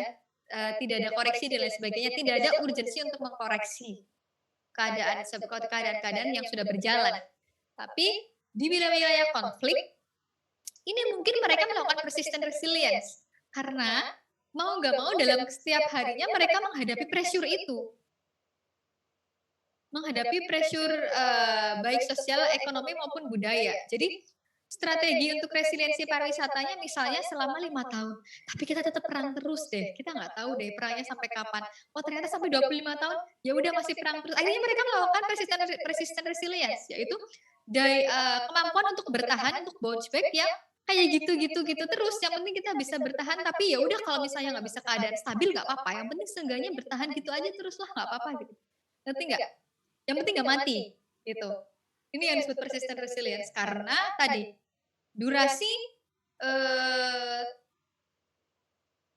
bencana yang mereka rasakan ini panjang gitu ya. Jadi nggak bisa hanya di recovery dengan skala pendek, menengah, jangka panjang. Tapi akhirnya mereka melakukan persistent resilience itu. Oke. Selanjutnya ini vulnerability ya, tadi sudah disinggung sebetulnya kerentanan ya. Jadi ketika membahas resiliensi itu kita juga perlu tahu kerentanannya seperti apa. Yang semakin rentan ya semakin tidak resilience gitu. Jadi kalau kalian rentan, fragile gitu ya berarti kalian gak resilience. Kalau kalian merasa ya saya bisa bangkit kembali ya udah berarti kalian sudah nggak vulnerable lagi, kalian resilient. Itu apa contoh di level individunya gitu ya. Nah ini 3 approach to tourism resilience. Saya nggak bisa baca yang pertamanya, seperti ini ada error di Zoom saya. Yang pertama apa sih itu bacaannya? Oh, engineering resilience. Oke, ada engineering resilience, ecological resilience, dan juga transformational resilience. Ini adalah bentuk resiliensi teknis sebetulnya. Masih ada 2, ini 2 slide terakhir. Jadi sedikit lagi ya. Harusnya sampai jam 11.30 ya. Sedikit lagi. Engineering resilience, ecological resilience, dan transformational. Nah ini gimana penerapannya kemudian gitu. Kalau engineering ini yang di level paling kecil sebetulnya. Maksudnya kecil adalah ketika bencana yang kemudian muncul itu sangat bisa diukur. Jadi resiliensinya itu resiliensi teknis. Itu. Jadi misalnya tadi ada major attraction loss atau misalnya maintenance gitu, maintenance. Itu engineering resilience. Jadi ada perbaikan-perbaikan misalnya yang dilakukan oleh suatu destinasi tertentu untuk kembali ke keadaan semula dan yang lebih stabil gitu ya. Itu engineering resilience. Resilience yang secara teknis dilakukan. Nah, dan itu dilakukannya langsung. Maksudnya bisa langsung kembali ke keadaan semula. Jadi ketika kalian kena bencana, kalian melakukan perbaikan, kita melakukan perbaikan, dan perbaikannya itu bisa langsung membuat kita kembali ke keadaan semula, dan itu terukur dan terprediksi. Itulah engineering resilience. Resiliensi yang secara teknis gitu. Kemudian yang kedua, ecological resilience. Itu kemampuan untuk bisa belajar dan kembali dari bencana setelah kita melakukan resiliensi tahap 1, tapi kita juga bisa memprediksi di masa depan. Gitu. Jadi resiliensinya resiliensi yang cukup jangka panjang, bukan langsung habis itu selesai ya udah kayak resiliensi teknis. Tapi kalau ecological ini acknowledge multiple equilibriums and potential flip into alternative stabilities. Jadi kita tahu bahwa untuk kembali ke keadaan stabil itu ada satu tahap. Tapi kita juga tahu nih tahap ini tuh nggak cukup karena di masa depan akan ada disaster yang lain lagi, akan ada potensi stres yang lain lagi sehingga kita melakukan resiliensi lanjutan gitu. Itu ecological resilience. Bisa dipahami sampai sini? Intinya di ecological resilience ini adalah resiliensi yang dia juga melibatkan prediksi kerusakan yang ada di masa depan dan dia melakukan itu, melakukan strategi itu. Kalau yang di engineering resilience, dia hanya melakukan recovery di titik bencana saat itu juga. Jadi resiliensinya resiliensi teknis. Gitu, nggak memprediksi bagaimana nanti yang terjadi di masa depan. Bisa dipahami ya? Nanti setelah ini ada kurvanya.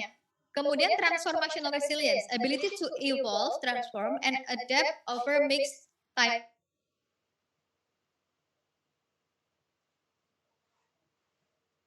System change and paradigm shifts. Di sini transformational resilience itu bentuknya ada evolutionary, socio-ecological, sama persistent resilience yang tadi. Jadi transformational resilience ini adalah resiliensi yang dia tidak hanya memprediksi masa depan, tapi resiliensi yang dilakukan melintasi kurun waktu tertentu. Di situ ada perubahan paradigma yang cukup drastis. Ini contoh yang bisa dipahami, mungkin kita bisa lihat ini nih. Kelihatan jelas nggak? Saya coba zoom lagi. Aduh, nggak kelihatan yang satu. Ini intinya yang engineering resilience. Bentar ya, saya coba cari cara lagi. Kenapa ini nggak muncul?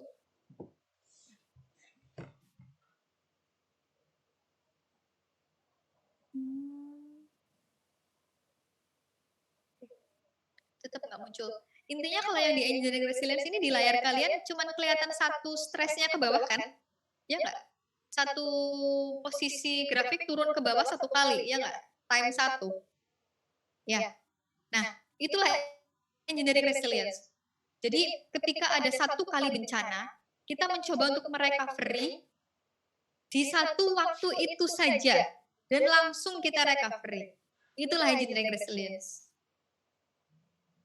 Tapi ketika di ecological resilience, ini adverse event adalah ini ya, di garis yang tengah ini maksud saya.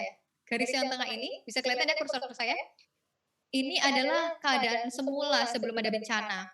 Jadi, jebret satu ini bencana time 1, itu ketika kita dihantam bencana, kita turun sampai di sini levelnya. Kita jatuh kan sampai di sini. Nah, untuk kembali ke sini, kita sudah menyusun resilience di time 1 ini.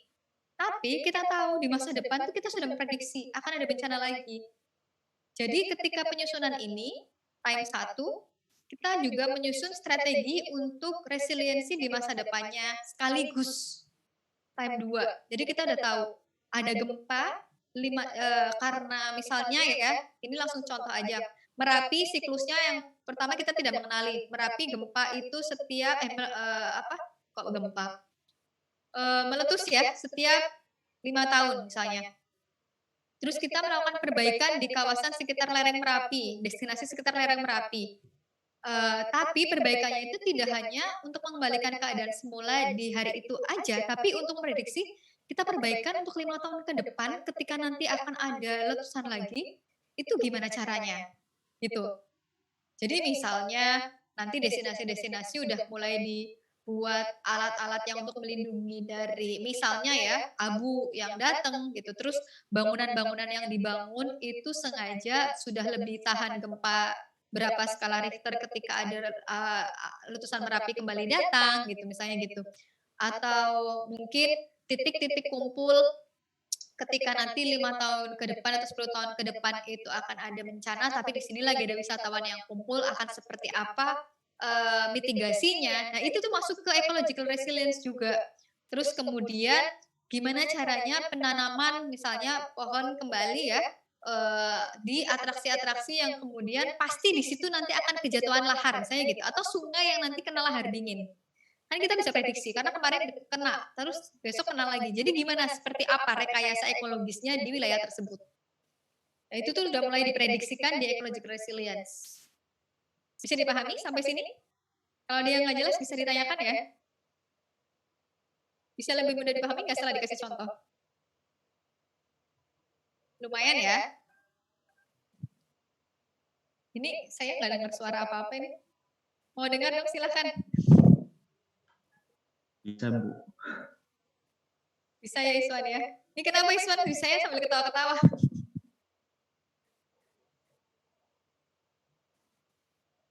Enggak apa-apa kok, Bu. Oke. Ya, nanti kalau misalnya kalian ada pertanyaan bisa sampaikan aja. Intinya ecological resilience itu sudah ada prediksi di masa depan dan kalian menyusun strategi ketika bencana itu akan datang lagi. Menyusun strateginya sekarang ya. Bukan di masa tapi sekarang. Ini kita perbaikan yang untuk saat ini, tapi perbaikan untuk yang keduanya kita susun sekarang karena nanti akan datang bencana lagi. Itu di ecological resilience. Di engineering nggak ada kayak gitu. Nah, transformational resilience ini apa bedanya? Kan ini juga ada 2 time. Bedanya apa kalau dilihat dari grafiknya? Ada yang mau menginterpretasikan grafik ini dulu? Silakan. Silakan Adit. Izin masuk Ibu terkait perbedaan dengan transformational resilience dengan ecological resilience. Di sini saya melihat di gambar ekological tidak ada yang resiliensi mengarah lebih baik daripada sebelumnya. Namun pada transformational ada peningkatan kurva yang lebih tinggi daripada mungkin garis datar yang mengindikasikan garis semula ataupun kondisi semula.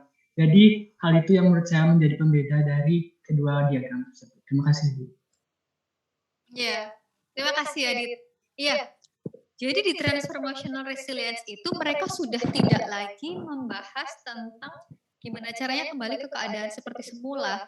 Tapi memang di situ sudah ada perbedaan paradigma gitu di para pemangku kepentingannya bahwa kita kena bencana, kita harus bangkit, tapi jauh lebih baik dari keadaan yang sebelumnya. Gitu. Ini sulit sih, jarang sekali mungkin ada wilayah yang terkena bencana dan mereka melakukan transformational resilience itu jarang sekali. Mungkin ada di kasus-kasus tertentu ya, tapi jarang kita temui karena kan biasanya habis kena bencana tuh pasti tidak stabil ya, krisis. Tapi ini yang disebut dengan transformational resilience. Jadi ada new paradigma, create new paradigm, learn and create a new paradigm, makanya atasnya gitu. Karena dia tidak return to equilibrium. Dia maunya benar-benar jumping over equilibrium. Lebih dari titik equilibrium. Jadi, oke, kita kena bencana satu di titik time 1. Gimana caranya nih? Kita harus kembali tapi lebih dari apa yang ada sebelumnya. Jadi, people become resilient in response to adversity.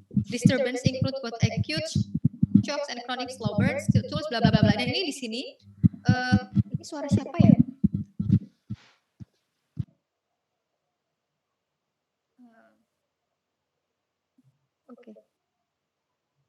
Oke, kembali lagi ya. Jadi dia menyiapkan strategi-strategi menghadapi bencana itu dengan pengukuran yang lebih dari sebelumnya. Misalnya cara mereka menghadapi bencana semula ini keadaan stabilnya adalah kita yang bisa kuantifikasi dengan menerima 5 juta wisatawan ya.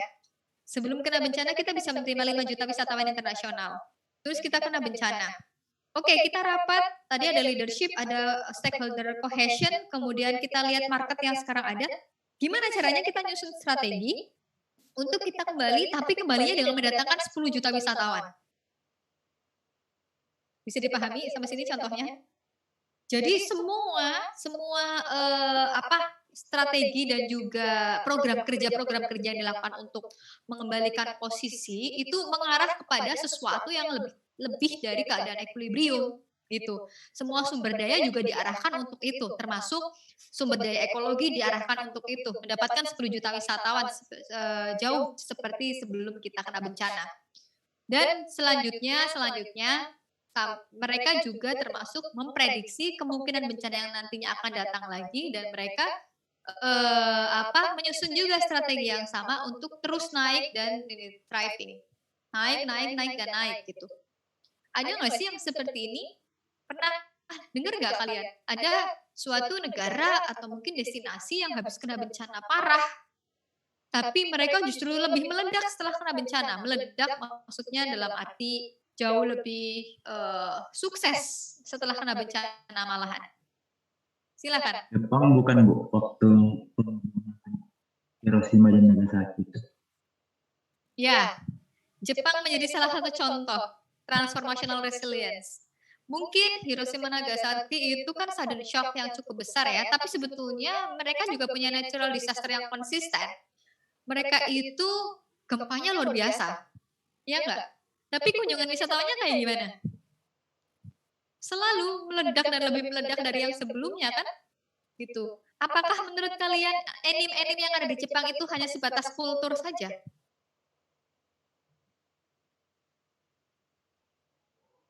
Bagaimana kalau ternyata anime itu merupakan salah satu strategi resiliensinya Jepang?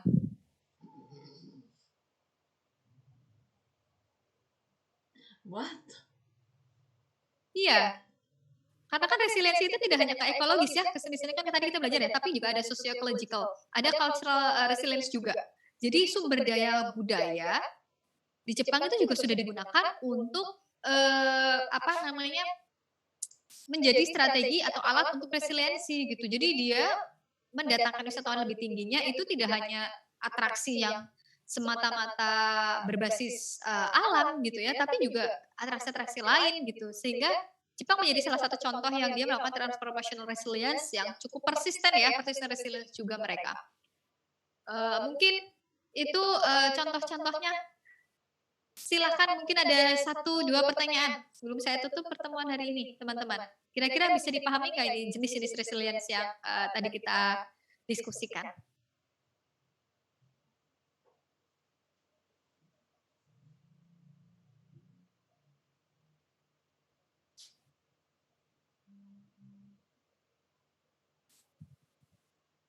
Silakan.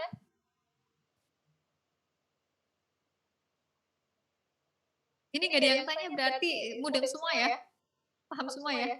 Oh, Adit tanya. Oke, silakan Adit. Izin masuk dan terima kasih atas kesempatannya Ibu.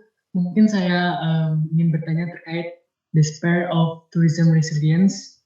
Ada 3 additional mungkin seperti hal-hal maupun kegiatan yakni learning, adaptability maupun flexibility. Yang ingin saya tanyakan adalah saya menilai bahwa adaptability maupun flexibility memiliki mungkin tujuan ataupun perspektif dari saya sama karena tujuannya adalah dinamis ataupun menyesuaikan keadaan yang terjadi akibat adanya mungkin disaster ataupun bencana manusia yang diakibatkan. Yang ingin saya tanyakan, komponen adaptability maupun flexibility ini bisakah diganti salah satu dengan komponen lainnya yang lebih mungkin yang saya pikir adalah endurance terkait ketahanan, bagaimana mungkin produk dari mungkin yang seperti Bu Intan mungkin tadi sempat ada diskusi ya antara leadership stakeholder itu kan ada hasil, mungkin di sana hasilnya itu ada endurance guna mempertahankan hasilnya itu Ibu. Terima kasih. Oke, ini luar biasa pertanyaannya Adit.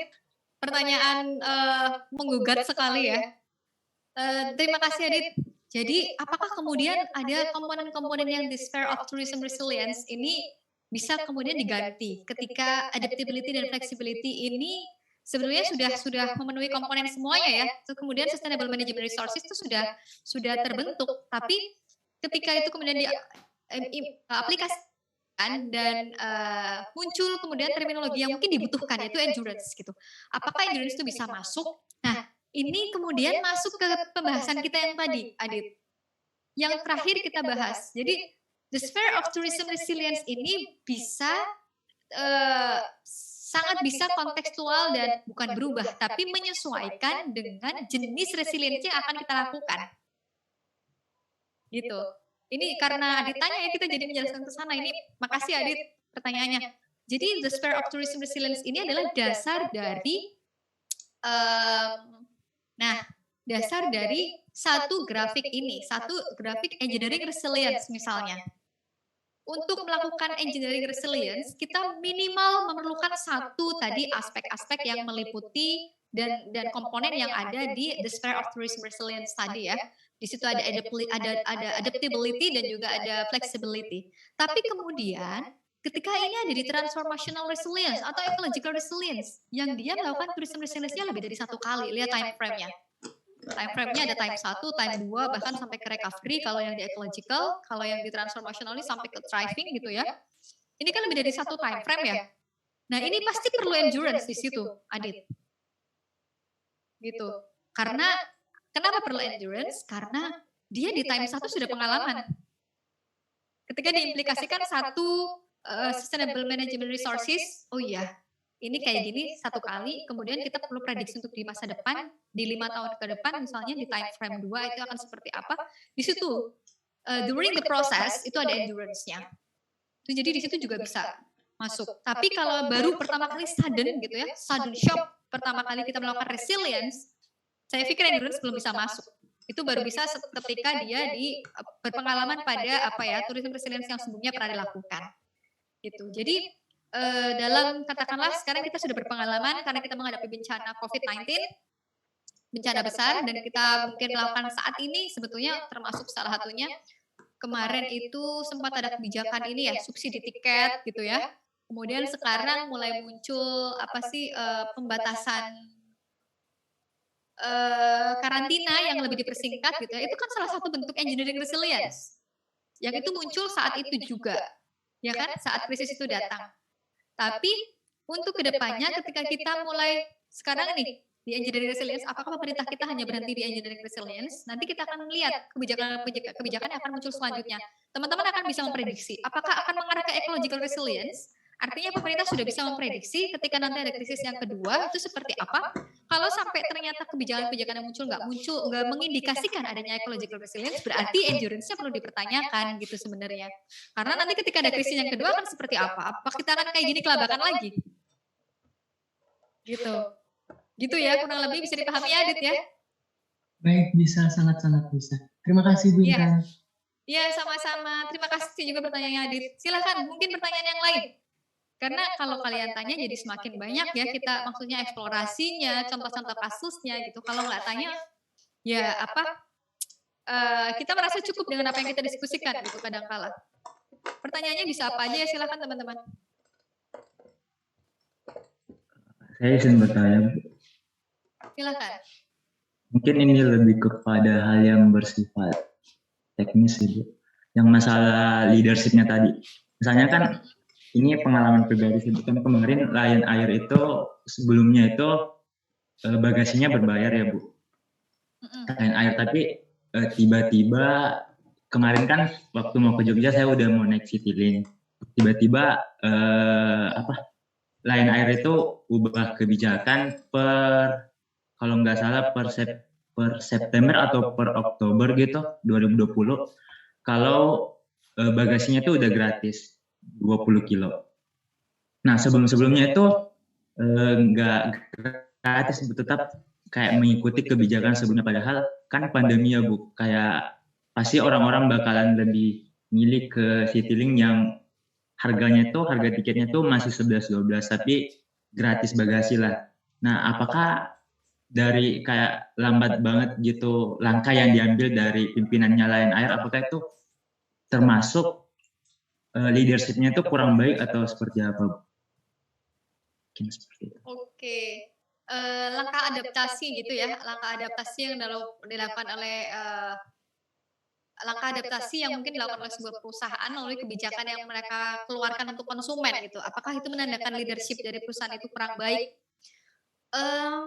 Kalau pertanyaannya seperti itu, kemungkinan saya lebih akan menjawab belum tentu itu mengindikasikan leadership-nya yang kurang mapan, Iswan. Karena kita perlu tahu strategi keseluruhan mereka dulu itu seperti apa. Gitu. Karena bisa jadi memang ada asumsi pertama memang mungkin keputusan leadership yang ada di institusi tersebut kurang taktis ya, kurang strategis dan kurang responsif gitu. Tapi bisa jadi itu justru muncul setelah mereka melakukan percobaan sebelumnya, mungkin melalui rekayasa yang lain gitu. Jadi kebijakan yang lain, tapi yang nggak langsung ke konsumen. Misalnya, bisa jadi mereka sudah melakukan cutting off karyawan. Itu kan kaitannya sama resiliensi ekonominya mereka kan? Iya nggak, Iswan? Mungkin mereka untuk mempertahankan diri untuk bisa bertahan beroperasi di tengah bencana. Mungkin bisa jadi mereka sebenarnya udah cutting off karyawan dan itu keputusan yang diambil sama top manajemennya. Tapi kan kita sebagai konsumen nggak tahu, ya nggak? Tapi bisa jadi juga pembatasan atau mungkin kebijakan terkait bagasi itu bisa jadi benar-benar kebijakan pertama yang baru muncul setelah sekian lama muncul krisis. Nah, kalau kayak gitu berarti memang ada isu terkait dengan penarikan decision di level top manajemennya. Gitu. Jadi kita perlu melihat dulu keseluruhan strategi resilience yang mereka lakukan. Jadi nggak bisa sebagian untuk bisa memberikan evaluasi terhadap mereka. Kurang lebih seperti itu, Iswan. Gimana? Bisa dipahami ya? Mudah-mudahan. Iya bisa Bu, terima kasih. Oke, baik. Sama-sama teman-teman. Jadi itu saya tutup tadi pertemuan hari ini terkait dengan isu-isu kepariwisataan. Topik hari ini Disaster and Tourism Resilience. Jadi kita belajar sebetulnya walaupun dibuka dengan pandemi, tapi secara konsep kita mengenali berbagai macam disaster yang kemungkinan akan muncul gitu ya, termasuk dengan bagaimana mungkin strategi-strategi yang kemungkinan bisa kita munculkan melalui kebijakan tadi. Basisnya adalah sustainable resources management gitu ya. Gimana caranya supaya berkelanjutan dan resiliensi itu tools-nya. Kurang lebih seperti itu. Dengan resiliensi sendiri ada berbagai macam, teman-teman nanti bisa mempelajari. Dan kalau ada yang ingin memperdalam, silahkan baca buku-bukunya Holling. Atau mungkin tulisan-tulisannya Holling. Itu walaupun sangat teknis dan geografis sekali, tapi kita bisa mengadopsi dari apa yang dia tulis. Makin kesini dia semakin sosial-sosial juga kok nulisnya. Jadi nggak terlalu teknis juga gitu, nggak terlalu rumit. Walaupun dia mengeluarkan rumus-rumus ajaib, tapi lumayan lah, masih bisa kita ikuti. Kurang lebih seperti itu, mudah-mudahan bisa memberikan gambaran terkait tourism and disaster management. Jadi seandainya nanti kalian ketemu dengan bencana dan mungkin topik serupa yang kalian baca, kalian sudah bisa kebayang. Oh iya, ini seperti apa strategi dan konsep apa yang cocok untuk diterapkan. Kurang lebih seperti itu. Terima kasih banyak atas perhatian dan diskusinya hari ini. Saya tutup dulu teman-teman ya. Wassalamualaikum warahmatullahi wabarakatuh. Selamat siang. Jangan lupa teman-teman presensi semuanya. Waalaikumsalam warahmatullahi wabarakatuh. Siang, Bu. Terima kasih, Bu.